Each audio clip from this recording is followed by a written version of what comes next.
Welcome back to Missing. I am Tim, here today with Lance. Lance, how are you today?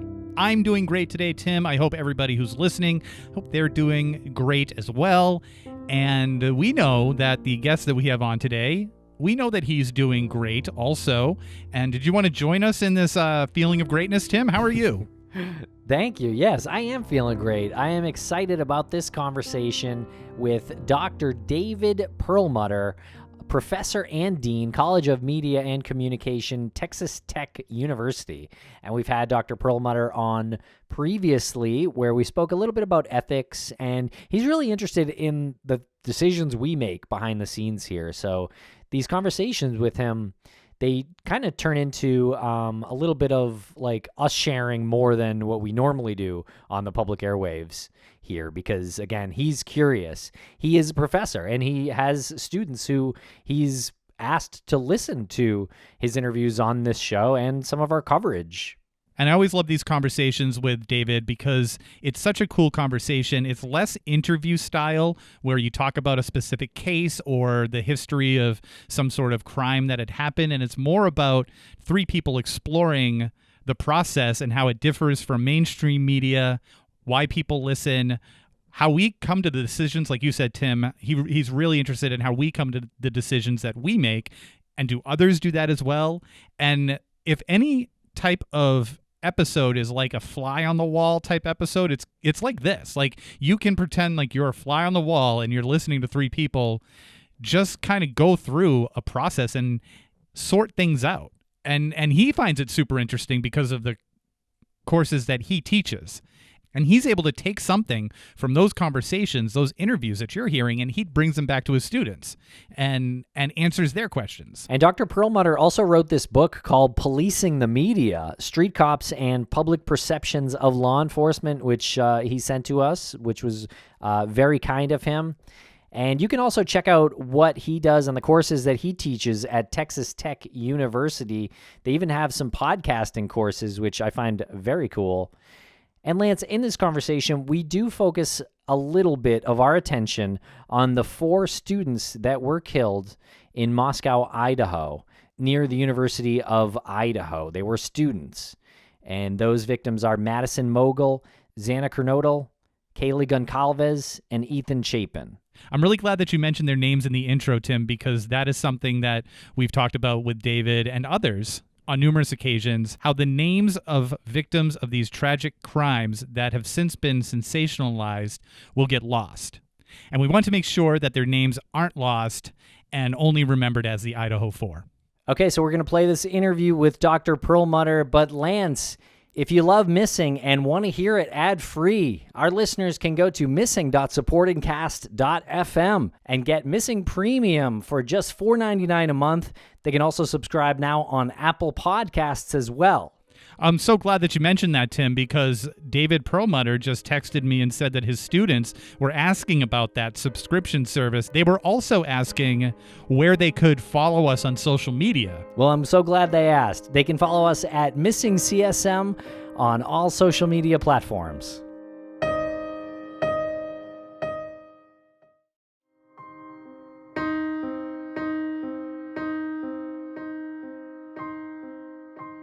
Welcome back to the podcast, Professor and Dean David Perlmutter of Texas Tech University, College of Media and Communication. How's it going? Guns up. This is our symbol here at Texas Tech. Guns up. Guns up. Okay. Well, anytime we get an email from you that the subject line is something similar to show idea, it really piques our interest because when you came on previously a few months ago, you brought such interesting, important information to the table, and it's all really great food for thought, and we're going to embark upon that again today. So thank you for reaching out. The new logo looks great, and yeah, ready to get deep into some important issues regarding the media and coverage and true crime. Thank you very much. Yes, the behind me is the new logo of our student group in our college. And I love cats. And I've also figured I'm going to be on your podcast, which has an element of mystery, right? So a black cat and the state of Texas might not be a bad backdrop. So yeah, absolutely. I think it works great. And you mentioned your student group. Is that what exactly is that Oh, group? we have a lot of student groups, but there's particularly one that my dean's student ambassadors, and we use them for events and hosting people, and they're a great group of kids. So, and because they have my name on them and my love of cats, so they have on their t-shirts and their jackets they have a cat. This is a cat podcast, right? We're going to be focusing on cats the Yeah. entire time. Well, I think isn't the black cat from right to left bad luck, but left to right is good luck? Or am I just making that up? That is a very interesting folklore question. We need to bring in a folklorist to discuss that. Yeah, I mean, I think there is no such thing as bad luck with cats. I mean, they're always good luck. Although there is a YouTube video, I guess we got to find it. There's a new trend where your cat plays cards with you, and some genius out there has their cat reading the tarot deck. And I think it's very meaningful when a cat picks the death card for you, because they are sort of prescient. So Sure See, are. we're bringing all this thought-provoking conversation to the table. Well, David, tell us what it is that you do at Texas Tech University. well, I'm a professor of journalism in my sort of part-time job, but full-time I'm the dean here. And so we have a wonderful college with about 2,400 students and lots of different majors from gaming to public relations and journalism. And we have also a doctoral program. So we sort of are full coverage of all aspects of communication. And as we've talked about before, we do a lot of audio production as well. We have a radio station, plus a lot of podcasting activity, a lot of students interested in audio. And so I've become interested personally in podcasts in general. I'm very much interested in true crime as a very important new aspect of media. We're going to talk about some cases probably, but you and the New York Times are both covering some of the same cases, and it's always interesting to talk about how different types of media approach missing and murder differently. And of course, you are part of a wave of real focus and interest in the true crime genre. And I think it's important for us to discuss both for teachers, but also for practitioners. And before we get into that conversation, we've been talking about this a lot. I need some advice personally on how to talk about it without sounding preachy. Because you're right, we are an arm of the media and we always try to do the right thing. But every time we have a conversation with a professional like yourself, I feel like I listen back and I feel like I'm just like being preachy and like there's this holier than thou type of delivery. So I guess I'm looking for, how do you talk about this in the industry without making your peers feel like you're insulting them or talking down to them? Because I never want that to be the case.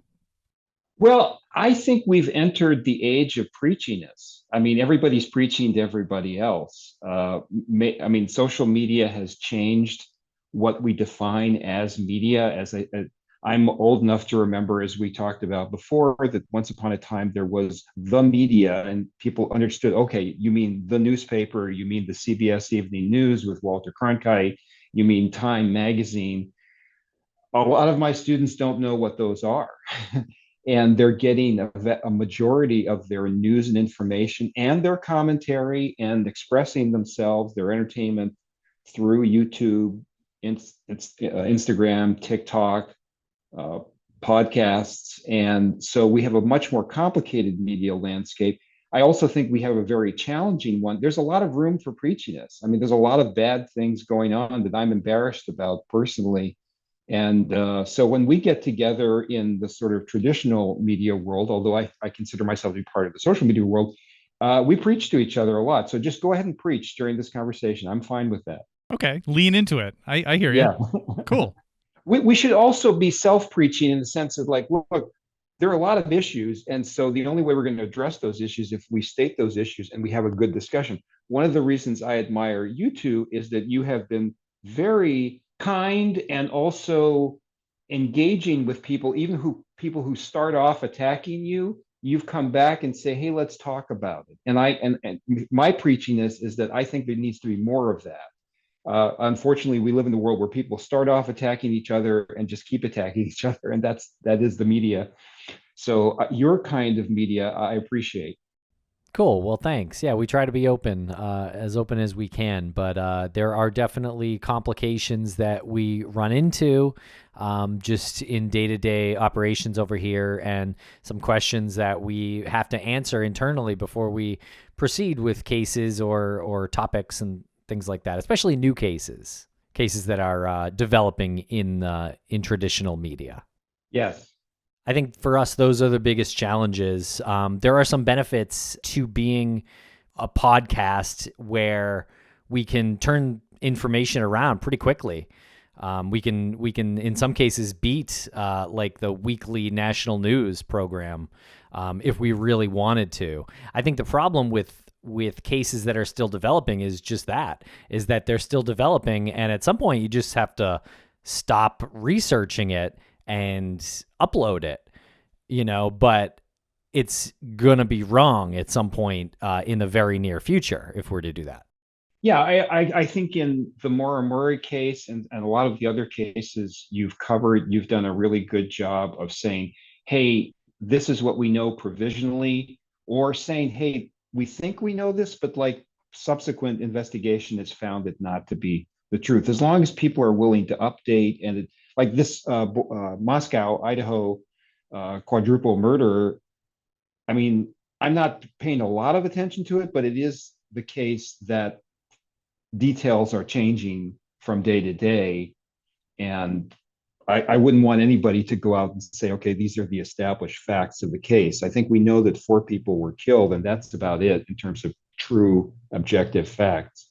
So how does it come to be that a podcast that broadcasts true crime content suddenly turns into a platform for breaking news? Well, of course, there are podcasts that specialize in that, right? I mean, there's certainly a lot of topical podcasts. And as you say, I'm assuming when you decide to cover something, you don't need to have 4 levels of corporate approval to just go ahead and do it. And you probably don't need to check with your board of advisors about what you say, right? So you do have inherent flexibility and turn on a dime situation when something is coming up to discuss. So that's a big advantage. Of course, you don't have the resources sometimes of the larger news organizations where they're able to say call their local Fox affiliate or something like that. But you also have people on the ground that I know I've seen podcasts and heard podcasts where people have called a local podcaster to interview them or a local social media person to interview them. So I think you have advantages over traditional media as well. Yeah, I think breaking a story is different than covering a developing national story as well.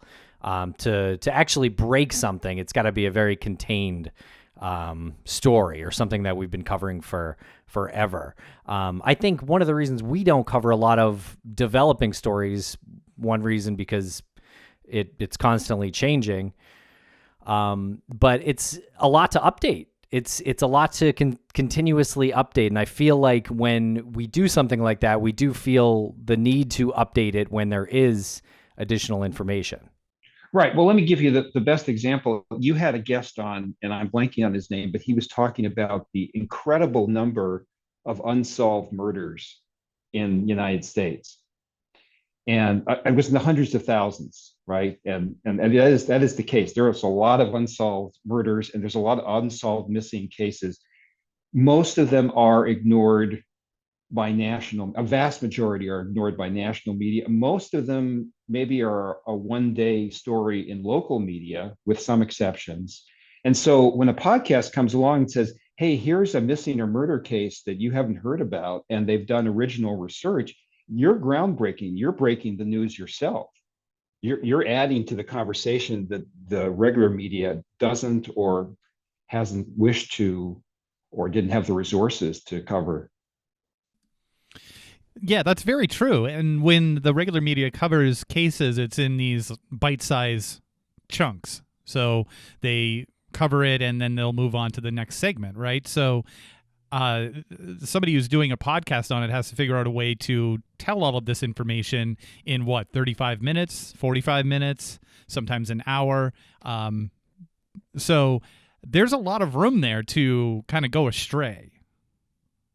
Right. And there's a top 10 we talked about before. I mean, John Benet Ramsey, I guess into my great grandchildren's time, there will still be new details that'll come out on the John Benet Ramsey case, but that's really anomalous. Most cases, how many Gabby Petito stories are you hearing today in the national news, right? There's sort of a feeding frenzy over a certain amount of time, and then they move on to something else. There's some other big story that's breaking, and they only have so much room.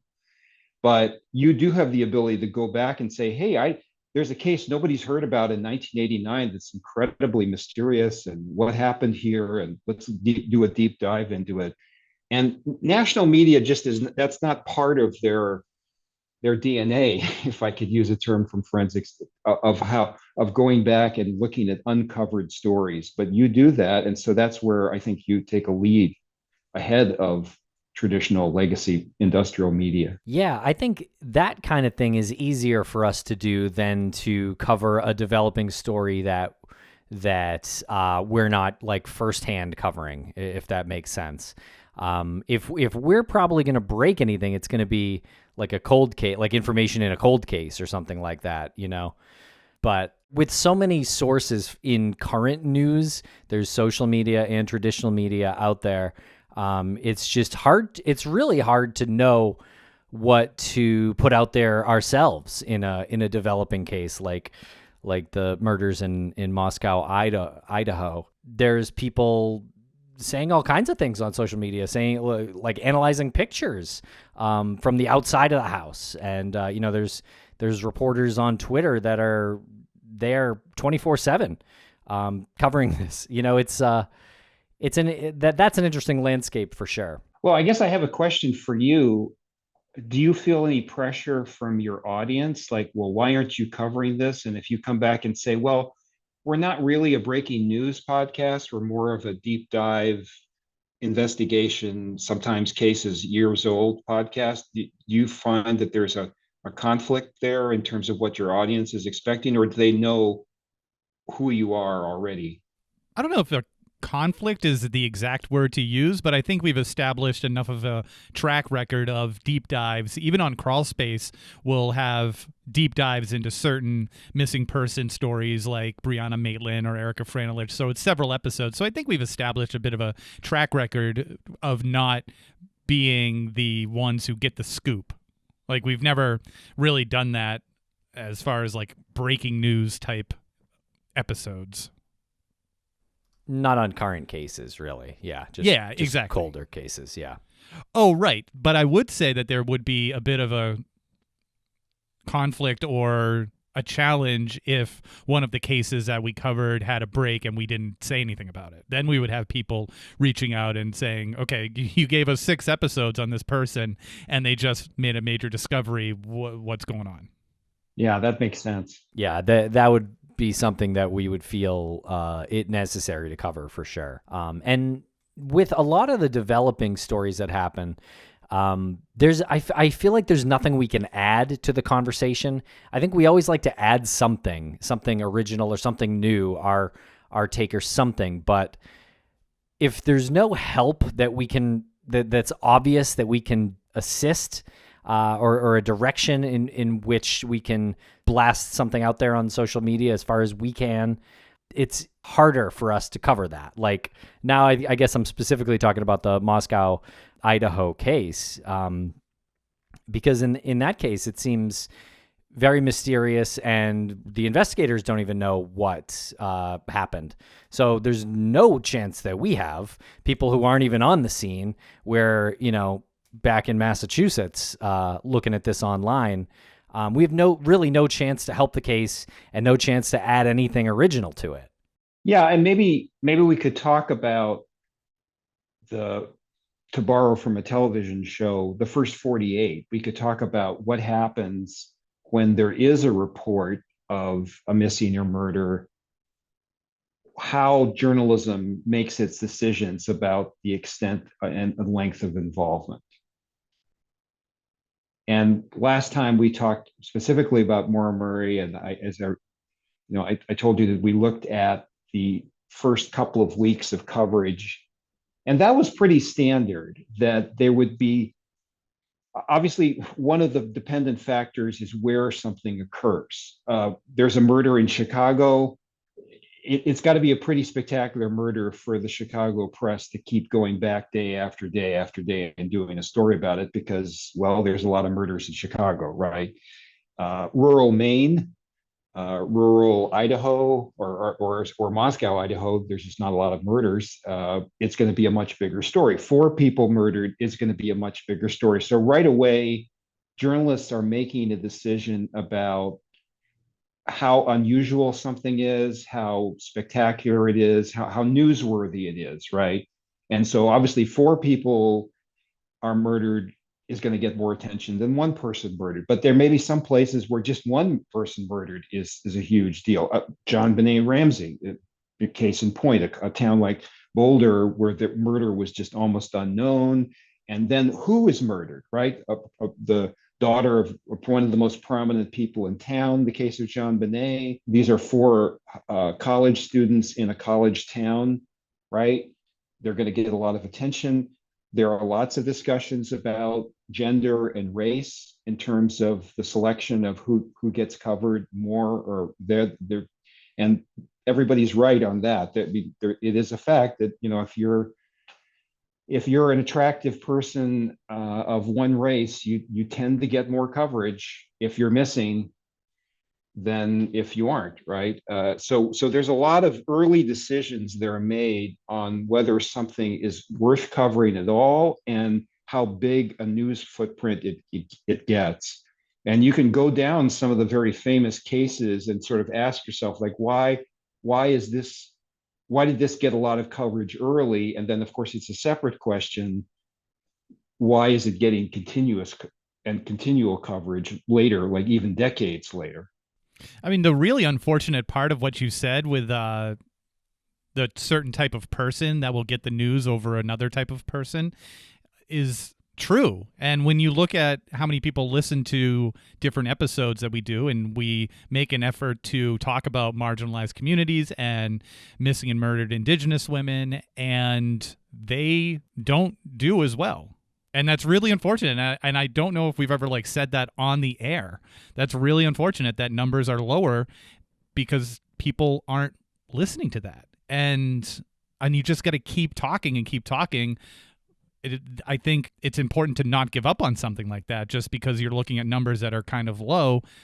But then again, if you're running a national news network, like a national news station, or if you're putting out a newspaper like the Post or something like that, I mean, you have to think about your subscribership. Yeah, and we see it in everything. I mean, the running joke is that, CNN is secretly funding Donald Trump's run for the presidency because nobody did anything better for CNN ratings than Donald Trump. Like literally the day he wasn't president, CNN's ratings went down because they didn't have Trump to talk about anymore. So it is true. You've made a really good point, is that it's absolutely the case that the mainstream media and new forms of independent media can be critiqued negatively and say, hey, you tend to cover cases that have this kind of a victim or this kind of a protagonist, and you tend less to cover these other kind of cases. But we have the right to flip that and say, yeah, but when good content is created about people who are not the stereotypical victims, there's a lower audience. So, it's not just like the creators that deserve to be part of the discussion. It's like we need to ask the audience, why aren't you watching it when it's not one of these people, right? Right. Yeah, and I think that's pretty evident too on social media. You can just see it, which is disappointing. Certain algorithms too definitely feature and don't feature certain things. So that is frustrating. It is, because I don't want it to ever influence the decisions that we make on what we cover. And I think we do a really good job at not letting that. And in fact, fighting against the current often on our shows. Yes, and a study that we haven't done yet, which I want to do in the coming year with some students, is to take a look at, and I think you could probably just reel them off. What are the top, say, 30 missing and murder cases in the last 30 years, right? And you will find a pattern there. But then I'd like to know, because if you, I'm sure you do, if you look at like true crime Reddit, or true various variations of murder Reddit or whatever, people will post and say, here's a case you haven't heard of before, the murder of this person. And the person doesn't fit the template of the sympathetic victim that we're talking about. And what I've noticed is that people will say, yeah, thank you for calling attention to this case. And then it just sort of drops. It's not like it suddenly becomes a big case and there's lots of podcasts and there's lots of Reddits devoted to it. Even when people call attention, it doesn't seem to get the momentum rolling for more attention. And that a big news story sort of feeds on itself, like Gabby Petito, again, okay, going back to just how journalism makes decisions, journalism is very attentive to what other journalists are doing. So that's why you'll see a press conference in Moscow and you'll see like 30 cameras there, right? Because everybody else is saying, oh, okay, we got to go cover this story too. If our neighbor is covering, if CNN is covering this, then Fox is going to cover it, right? We sort of jostle each other and, hey, this is a big story, let's all go pay attention to it. And so you might come out with a case that has been ignored and perhaps unjustifiably ignored, but it doesn't seem to create that sort of jostling momentum to all gather together and cover it. And we'll be right back after a quick word from our sponsors. Thanks to our sponsors, and now we're back to the program. This case in Moscow, Idaho is, I think there's something about the rarity of that kind of act, a quadruple homicide, and the killer is not even known. I think usually when something like that, I mean, when it's a murder of 4 people, it's probably usually a murder-suicide or like a mass shooting at this point. I would say rarely see the situation where the killer, walks in and does that and then sneaks out. And of course, we don't know yet, right? We don't actually know. True. What happened. Right. See, I blew it already. Yeah.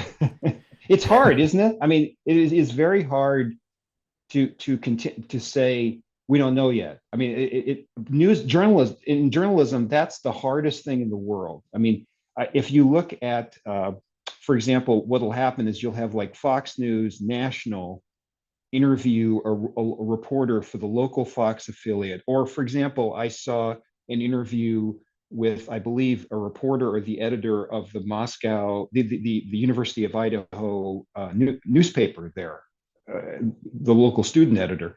And they are responding to this national interest and getting attention. And so it's a great example of, like, again, a momentum building that you wonder how long will this case go unsolved? As we know, some cases are always unsolved. They're still unsolved. I mean, there's the case of the Yuma City Five, those 5 young men that disappeared and then 4 bodies were found. It's still a mystery today after, I think this is early 70s, right? So we have a lot of trouble with that as journalists, as law enforcement, and certainly today, social media. I mean, we go a week and it seems like 6 years, right? People are why don't we have answers yet? And that probably wouldn't have been asked 30 years ago. People would have understood, like, oh my, it takes a while to solve a murder sometimes, right? If this goes unsolved for 30 years, wow, it'll become in the top 20, I think, of discussions and podcasts. I mean, you'd think that with the advancements in DNA and surveillance and just how much information is at our fingertips, this will get solved relatively quickly. You're reading updates now about law enforcement trying to dig deeper into the movements of some of the people some of the victims of that night. Like, where were they? Maybe they met somebody at a frat party or something like that. So I would have to imagine that something somewhere was seen or left, or they could pull DNA from. Yeah. I mean, but all that being said, yeah, that's to your point. Like, if it goes unsolved for 30 years, then this is a remarkable achievement in a horrific quadruple murder.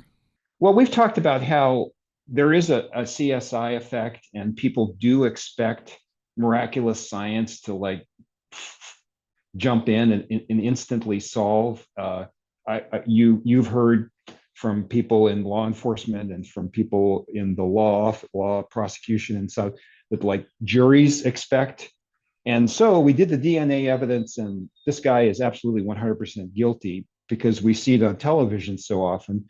As you know, it gets messy in real life. And how many times has there just for some reason there wasn't any camera pointed in that direction, and for some reason the DNA evidence is fractured and partial, and they can't get a really good match. And so our expectations have changed, and I think that's affected how journalism covers cases. There's a much more impatience today, and you can see how the police are often feeling pressured. They're trying to play by their playbook. We talked about this before. Journalists have a playbook, social media has a playbook.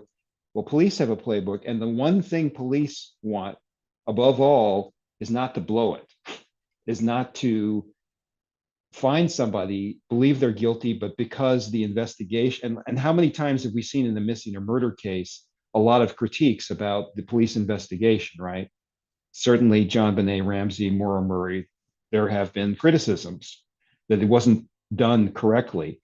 Well, police, trust me, nowadays are super sensitive to that, especially when the whole world is watching. And so they're pushing back on trying to solve something too quickly. I mean, I know that sounds crazy, right? But like, think about it. That's their biggest fear, is that they will end up making some mistakes that lead to somebody, being freed or not convicted when they're taken to trial or such.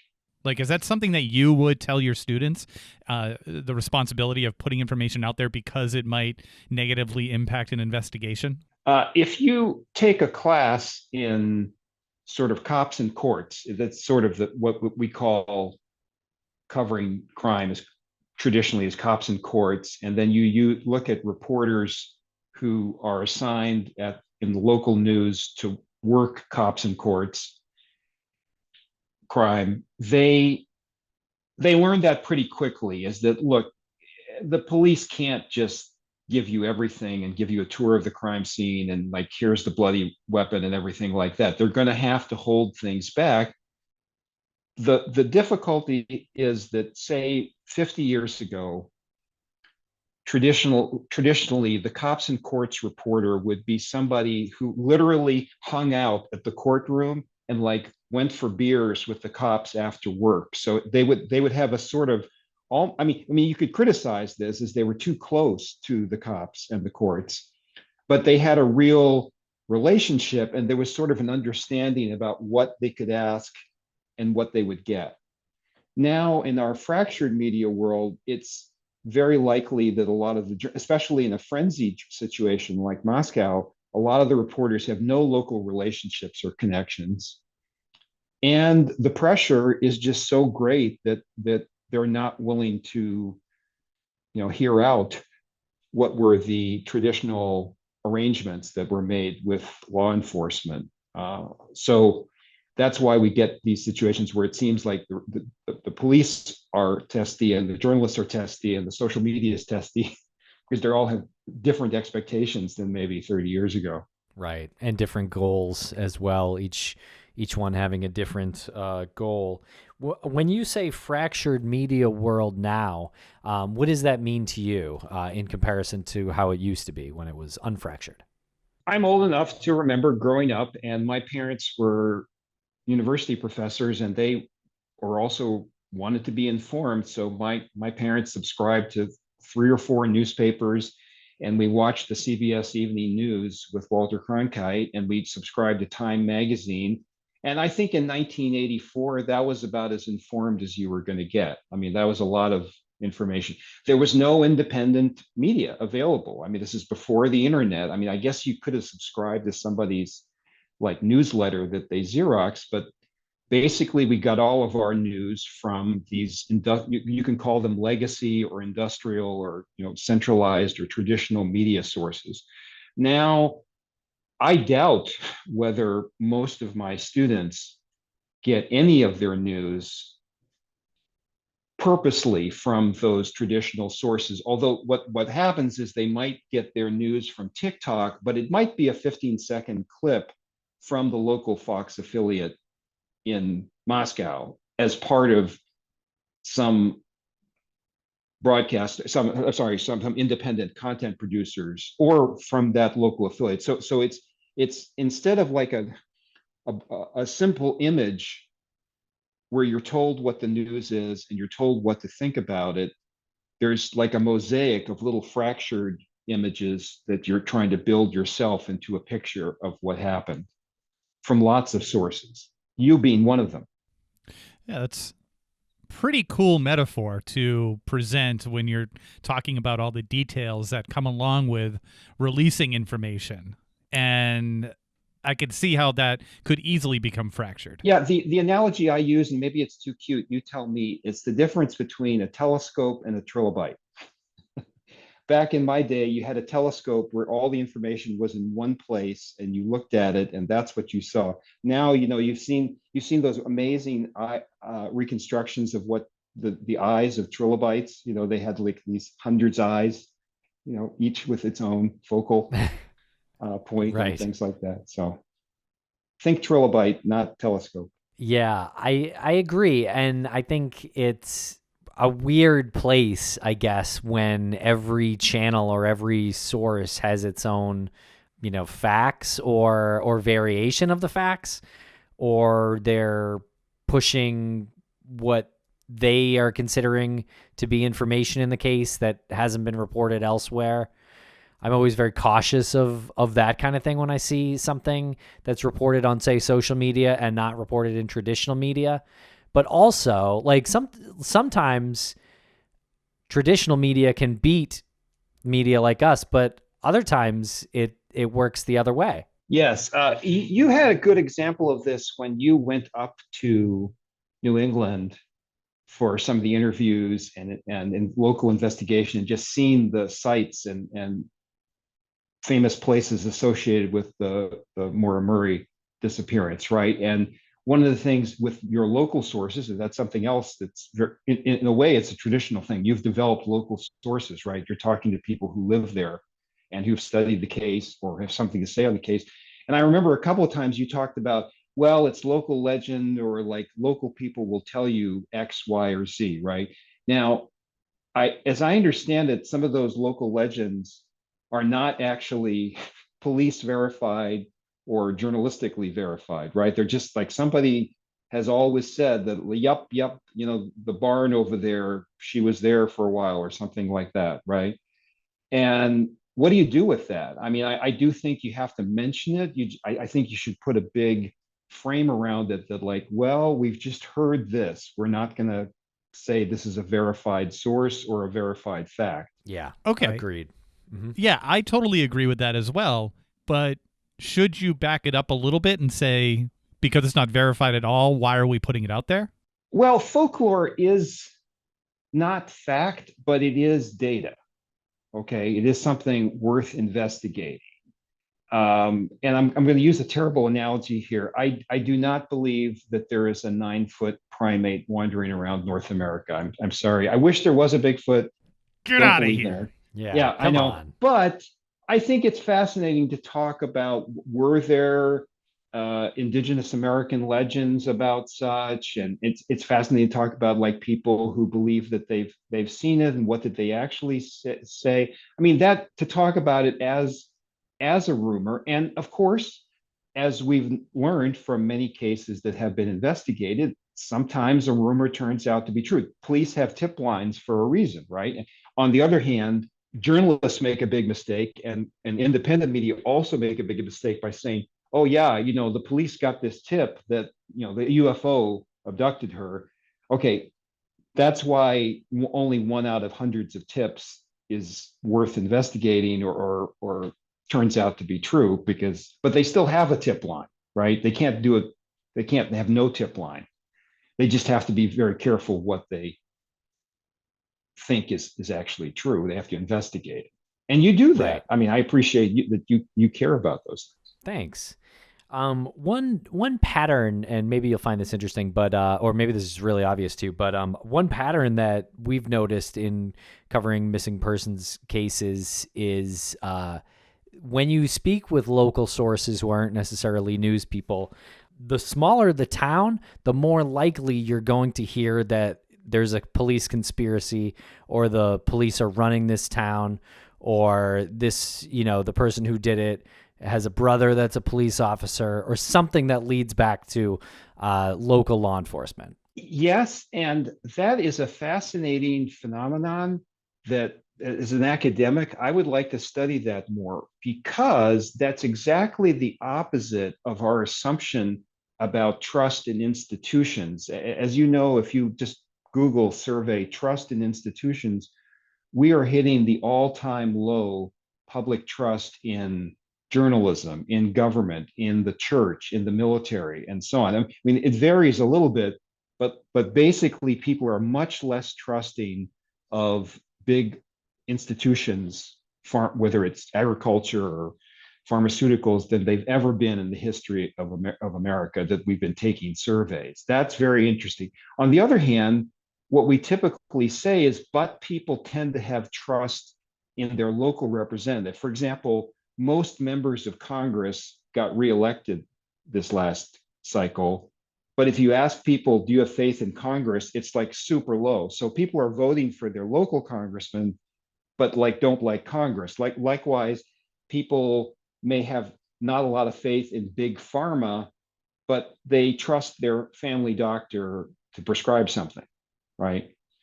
Now, that seems to be contrary to what you're saying, that people might have less faith in the institution where they know people. In fact, the sheriff is a neighbor. You'd think that they would have more trust and faith than if the sheriff is.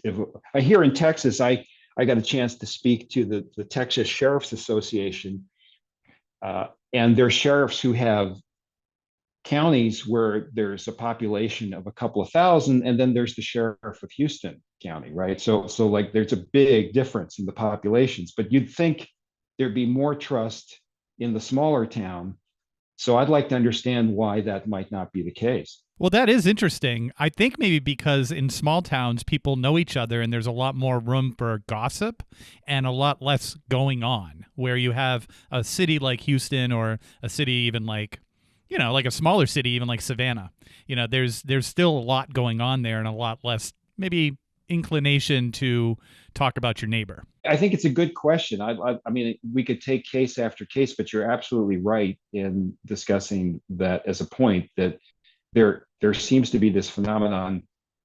Partly, I've assumed partly that maybe people think that in a bigger setting there are more checks and balances. Where in a small, I mean, some of these small towns where there have been a murder, literally, like, there's a sheriff and 2 deputies, right? I mean, that's it. That's the entire police force. And they've never investigated a murder before. And, one of them was busy that night or something like that. So there are circumstances where people might not have, somebody might have faith that they would do a good job to tow a car, but like with triple murder, I'm not sure, Bob, my local sheriff, is fully qualified to do that one yet. I maybe that's the phenomenon as part of it. I wonder too if something that could have something to do with that is, say, like local folks who grew up with those now police officers or investigators. Like they know that they were worse than them at certain things in school, and they struggled to read in 2nd grade. And they're like, well, now that we're 50, I know that I'm smarter than that guy, Like he can't solve a murder. You know what I mean? I wonder if there's something like that there. Yeah. Now, I do think, and Moscow is a good example, and this is purely a hypothesis, not based on any data whatsoever, but I do think that you could make an argument that we are in an era where there's so much attention to how high profile cases in the past have had all of these problems. And keep John Bonet is a great example, where Boulder just wasn't prepared for a murder investigation. I think everybody would admit that now. I don't think the Moscow police are left hanging. I think there's a lot of help that they're getting nationally. So I'm going to go out on the limb and be surprised if there's a lot of mistakes made on this case. I think they realize they're being watched. I think they're bringing in experts. So maybe that's a good thing, that some cases that might have been, again, 30 years ago might not have gotten as much attention by trained experts in something in particular might get more now because of the sensitivity to how some of these cases have become almost legend in the mistakes that police made. And that's a fine line to walk, right? Knowing that you're highlighting the mistakes that police made. Ideally, journalists tell the truth, no matter whose feelings it hurts, no matter which powerful person is upset.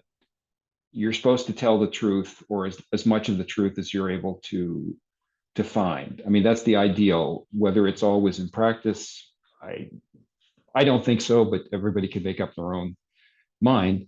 I do think that there is a natural friction in today's world between police and journalism because of these competing templates and competing demands of what they both need to produce in terms of content. If we could talk about police being content creators, what do police need to do? They need to charge somebody, and they need to have that stick and somebody actually be convicted. And that's very hard. I mean, we've seen some very high profile cases where, man, I think those people are incredibly guilty and they got off, right? And likewise, some cases where you find out later, 10 years later, oh my God, they were innocent. So it is very hard. I mean, the DNA and all these new types of evidence in some ways make it easier, but some ways raise the standards a lot more. I mean, you could convict somebody in the 50s based upon like one witness seeing them through a dark glass or something. Have you ever seen that old play that became a movie, 12 Angry Men? Yeah. Right. And people haven't seen that. It's go back and watch it because it's sort of interesting. This jury comes in and 11 members of the jury are absolutely convinced somebody's guilty of a crime. If you look at the actual evidence, no way would the jury come in thinking somebody's guilty just based on that evidence today. It's a 1950s set of evidence. So we've changed what we consider to be enough evidence to convict. God, no spoilers, David. Jeez. Oh, okay. Just kidding. Yeah, no, I think you're right. And yeah, one of our recent guests on Crawlspace, Michael Arntfield, who has done extensive research into murder and murders, serial killers, and actually is one of the directors of murderdata.org, which is an incredible resource. He said it's true that the murder clear rate has dropped with the advancements of DNA technology, and that doesn't seem to make sense at all logically, but I think it's a little bit of an over-reliance on that. Well, there's a parallel phenomenon that's talked about in the world of safety. Like, for example, I grew up in a Central European country that's famous for skiing, right? And I skied, and the equipment that I used skiing in the 60s and 70s is laughably dangerous compared to the equipment people do now. I mean, just like they wouldn't even let you on the slope. Somebody would like grab you and say, don't go out there, it's too dangerous. But as I understand it, as in many hobbies or things where people do their sports wise, as the equipment gets better, the accident rate goes up because people take greater risks and are more confident because they've spent $10,000 on skis, so they figure like this will save me no matter what I do. even if I go on the slope that has the black flag over it, and the death's head. So and hiking, the number of people missing hiking has I believe I think there's a lot of cases where it's counterintuitive when we change a technology. There's a sort of blowback effect. If for no other reason, we love having you on just for your analogies and metaphors. Because if anything's unclear, you can always nail it with a good analogy and or metaphor. Yeah, you've knocked a lot of them out of the park here today. I'm just curious, how do you think, as I guess new media producers, non-traditional new media journalists, how would you cover the Moscow, Idaho case, or would you cover it at all? Well, yeah. If I were doing a podcast that's a missing or murder podcast, that the method of the podcast is a lot of research, interviews, looking at documents, I wouldn't cover this at all because there's just not enough information, I think, to fill a podcast where you're not just sitting around speculating, I heard this, or I saw this, or something like that. So on the other hand, obviously there are current news podcasts. There's breaking news podcasts. There are murder or mystery podcasts, murder missing mystery podcasts. There are more topical, like this is happening.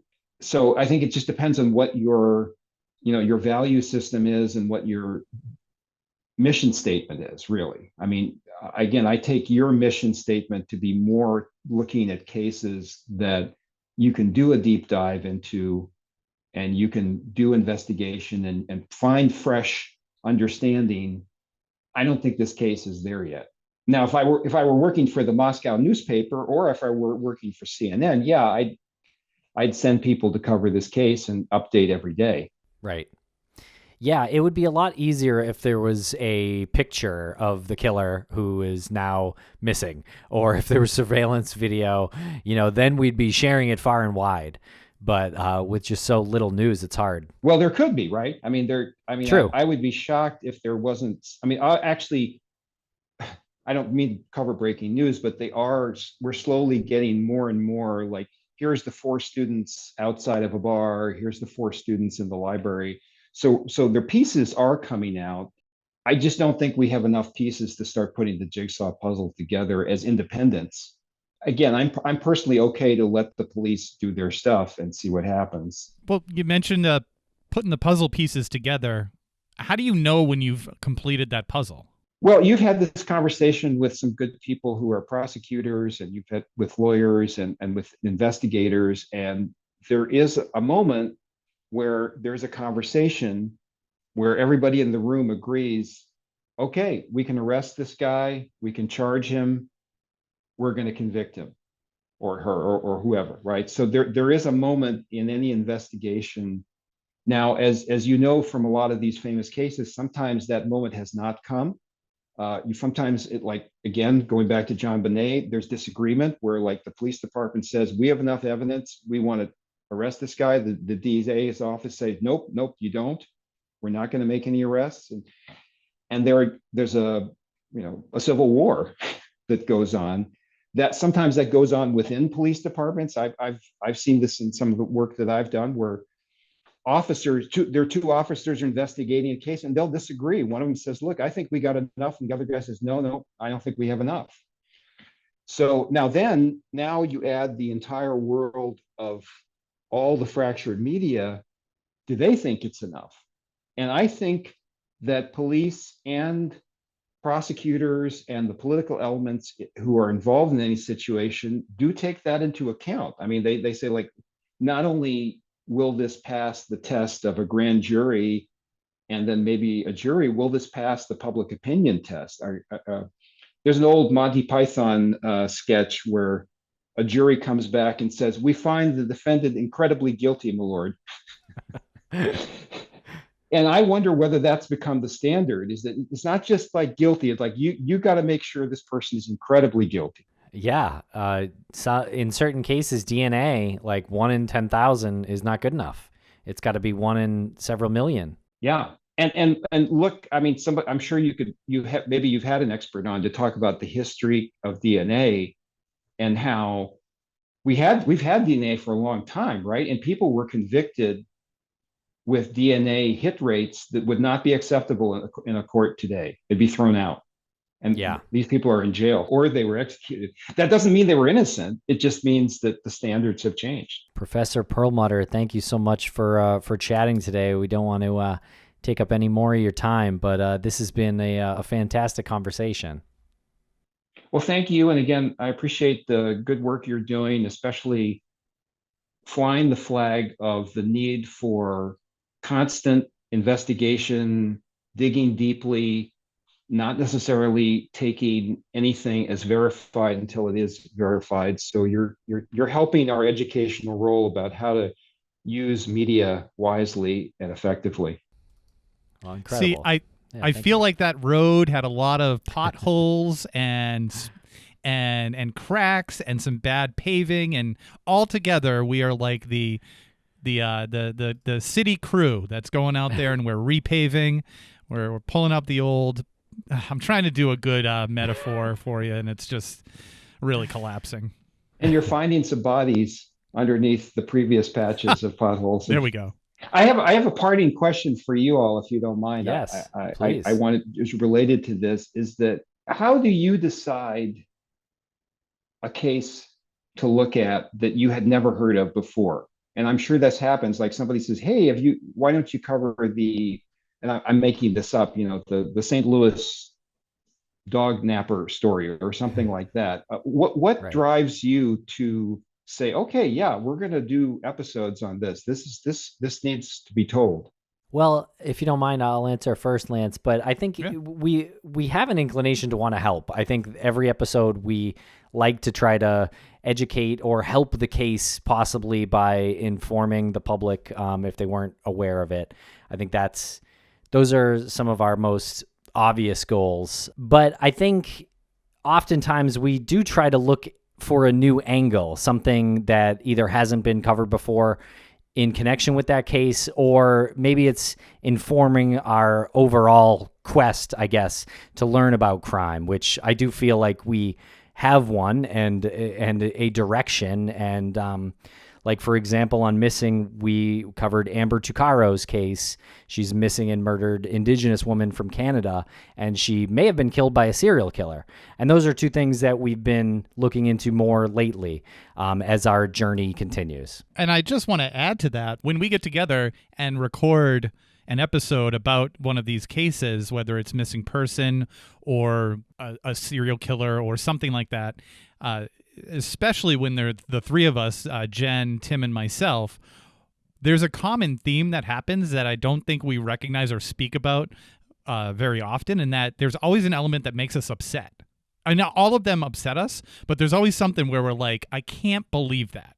Like, I can't believe that this person did this, or the media did this, or no one's talking about this person. Like, for example, Mike Montillo, we covered his disappearance and we spoke with his sister Belinda, and he was a member of the armed services. He was in the Navy for 20 years. And then he did some special ops, and that was one thing that when that was brought to our attention, and the guest that we had on, Lou, he mentioned about how we always talk about as a society taking care of our veterans, but no one's taking care of this guy.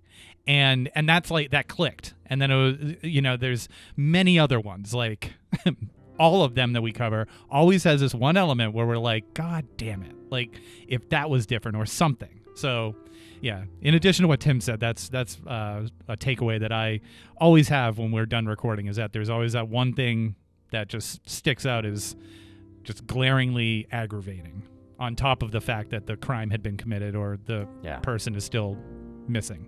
Some kind of added injustice. Yeah.